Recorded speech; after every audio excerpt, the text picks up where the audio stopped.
مشکل وقت میں ہمیشہ دعا مانگو۔ جہاں انسان کا حوصلہ ختم ہوتا ہے وہاں سے اللہ پاک کی رحمت شروع ہوتی ہے۔ جو مخلص ہیں وہ بیوقوف تصور کیے جاتے ہیں، یہاں مطلب پرست عقل مند کہلائے جاتے ہیں۔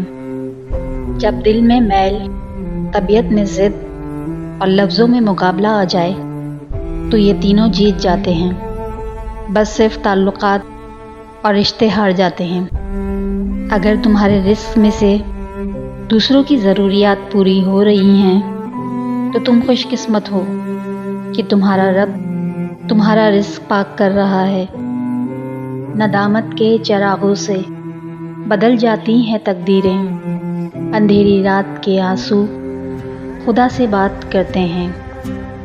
روزانہ اس دنیا سے لوگوں کا رخصت ہوتے رہنا زندہ رہنے والوں کے لیے بہت بڑی نصیحت ہے۔ تعلقات جلد ٹوٹنے کی وجہ یہ ہے کہ ہم ایک دوسرے کو سمجھتے کم اور پرکھتے زیادہ ہیں۔ ہر ایک کی سنو اور ہر ایک سے سیکھو، کیونکہ ہر کوئی سب کچھ نہیں جانتا، لیکن ہر ایک کچھ نہ کچھ ضرور جانتا ہے۔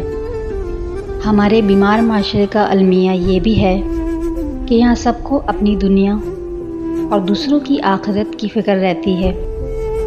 وقت کا جواب ہمارے جواب سے ہمیشہ بہتر ہوتا ہے، اور وقت صرف اس وقت جواب دیتا ہے جب ہم کسی کی زیادتی کا جواب دینے کے بجائے صبر سے کام لیتے ہیں۔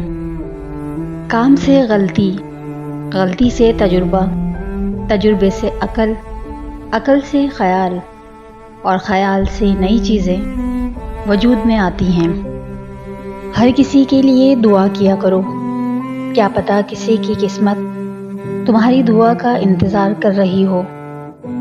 کسی کو اذیت دینے کے بعد بہتر ہوگا کہ تم بھی اپنی باری کا انتظار کرو۔ بچپن میں خواہش، جوانی میں خواب، ادھیڑ عمر میں ضرورتیں اور بڑھاپے میں حقیقتیں سونے نہیں دیتی۔ رشتوں کے بازار میں آج کل وہ لوگ ہمیشہ ہی اکیلے پائے جاتے ہیں جو دل اور زبان کے سچے ہوتے ہیں۔ اگر کھوٹے سکے سے کچھ خریدنا ناممکن ہے تو نیتوں میں کھوٹ رکھ کے فلاح پانا بھی ناممکن ہے۔